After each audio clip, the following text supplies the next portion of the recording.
Halo Bung, selamat datang di Aneka Ulasan bersama saya Firman. Sebentar lagi seri terbaru iPhone yaitu iPhone 14 bakal keluar. Kalau nggak meleset sih, bulan September nanti. Anda tahu artinya apa Bung? Waktunya kita beli ini nih, iPhone 11 Pro, HP boba dulu teh. Banyak yang orang pengen. Dirilis pada 2019 lalu dengan harga mulai 18 juta sampai 25 jutaan. Saat syuting video ini di website resmi iBox harga iPhone 11 Pro ada di 15 sampai 20 jutaan. Tapi yang lebih menggiurkan lagi adalah harga secondnya yang turun jauh banget. iPhone 11 Pro ini dibeli dengan harga 8 juta saja. Ya, 8 juta aja untuk sebuah smartphone Apple terbaik di masanya. Gimana kondisinya? Mudah-mudahan sih nggak gacha ya.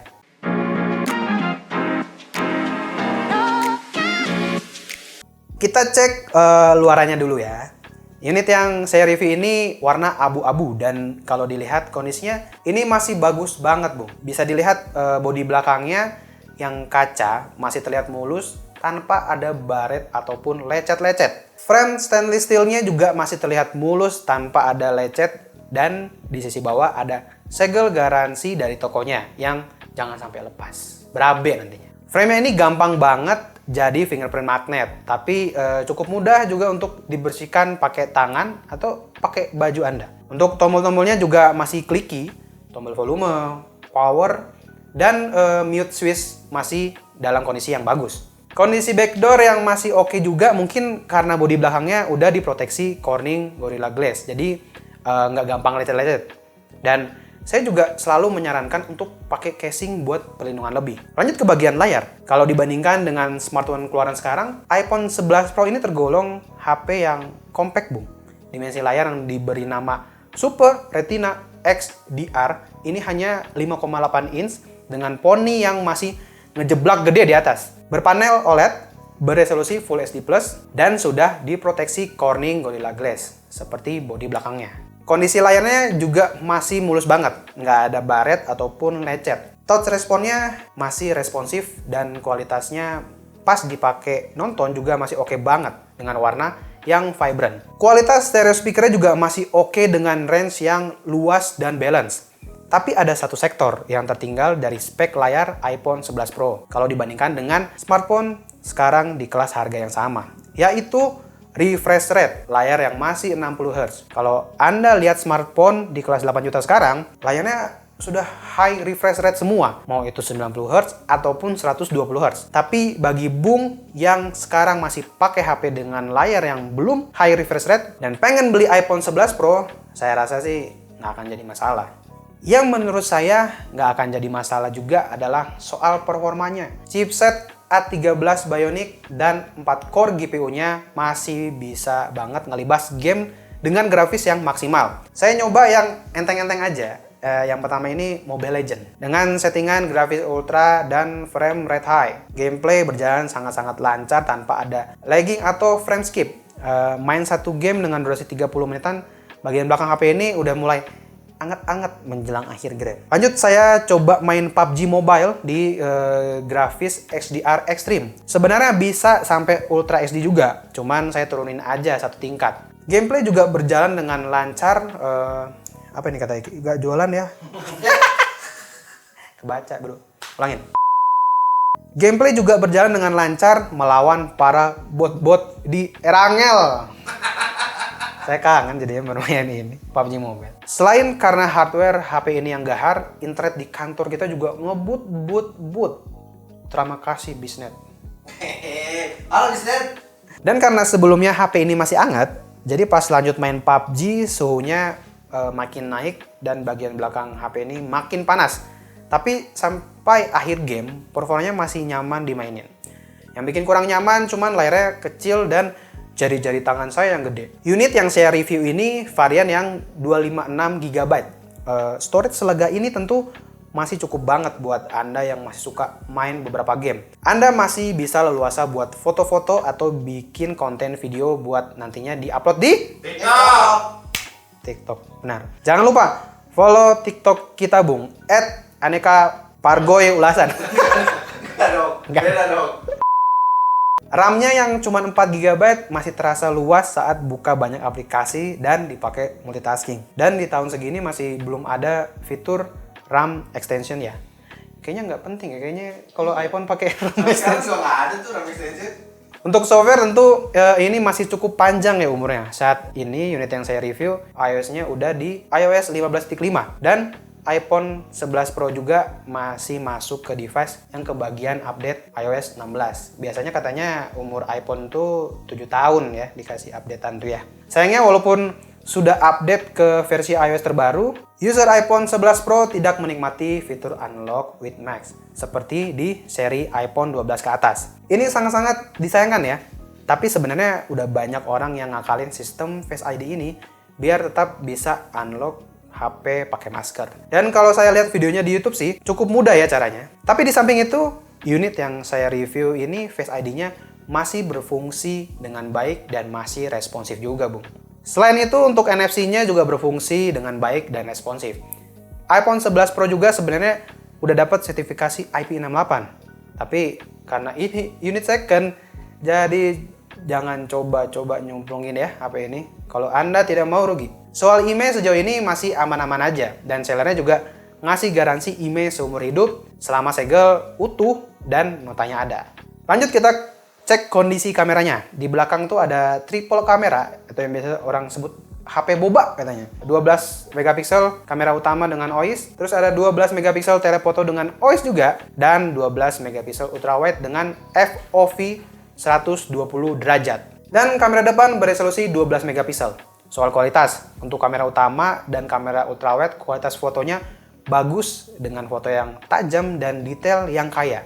Dynamic range-nya juga luas dengan detail awan yang masih terlihat. Untuk kamera telefotonya, saya merasa warnanya lebih vibrant daripada di kedua lensa lainnya. Saya juga coba zoom sampai 10 kali dan hasilnya bisa dilihat sendiri.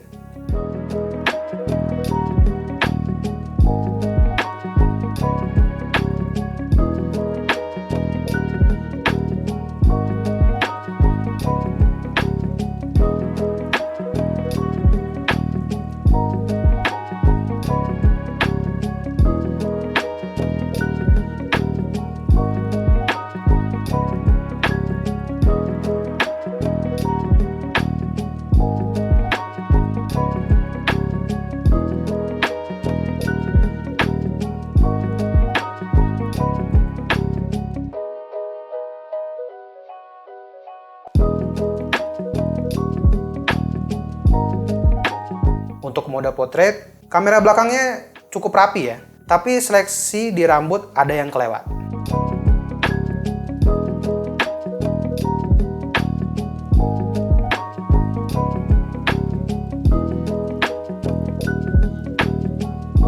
Untuk kondisi low light, hasil fotonya sudah cukup terang, namun dengan gambar yang lebih halus dan noise yang tipis-tipis masih terlihat.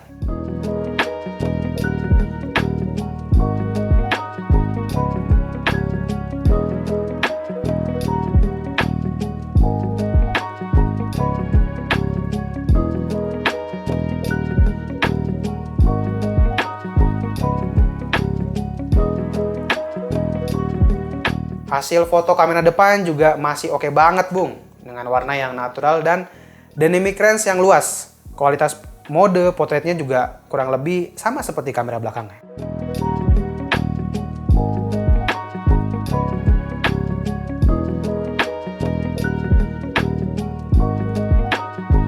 Untuk perekaman videonya, kamera depan dan belakang bisa merekam video sampai 4K 60 fps. Dan hasilnya bisa dilihat sendiri. Stabil.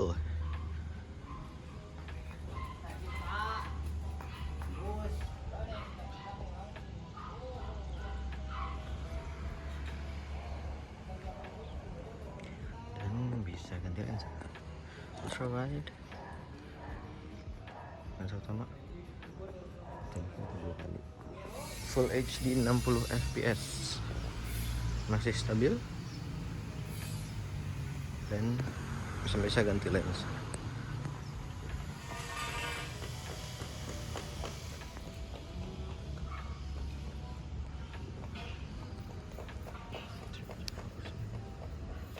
Oke. 4K 30 fps. Masih bisa ganti lensa juga.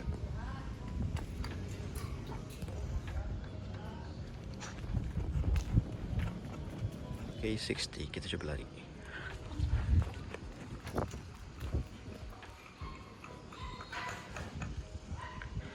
Sini previewnya masih stabil. Oh, dan nggak bisa pakai lensa ultra wide, cuman bisa tele dan lensa utama. Dan ini nggak bisa dipindah ke kamera depan ya. Masih banyak intinya. Ini nih. Parkir mana? Parkir mana? Masukin. Enggak dimasukin. Di situ tuh. Tanya. Di pinggir itu. Halo Bung, ini adalah hasil kamera depan iPhone 11 Pro Full HD 30 fps. Bagus apa? Bagus. Gimana coba? Bagus. Ya, bagus aja. Panik nggak? Panik nggak? Panik bang. Ada ya, ada dah. Dadah. Nah kalau ini Full HD 60 fps. Ada bedanya nggak sama yang tadi? Ada jarak aku kelihatan. Keliling. Lebih smooth gitu ya. Iya, Bisa slow mo TikTok tuh. boleh.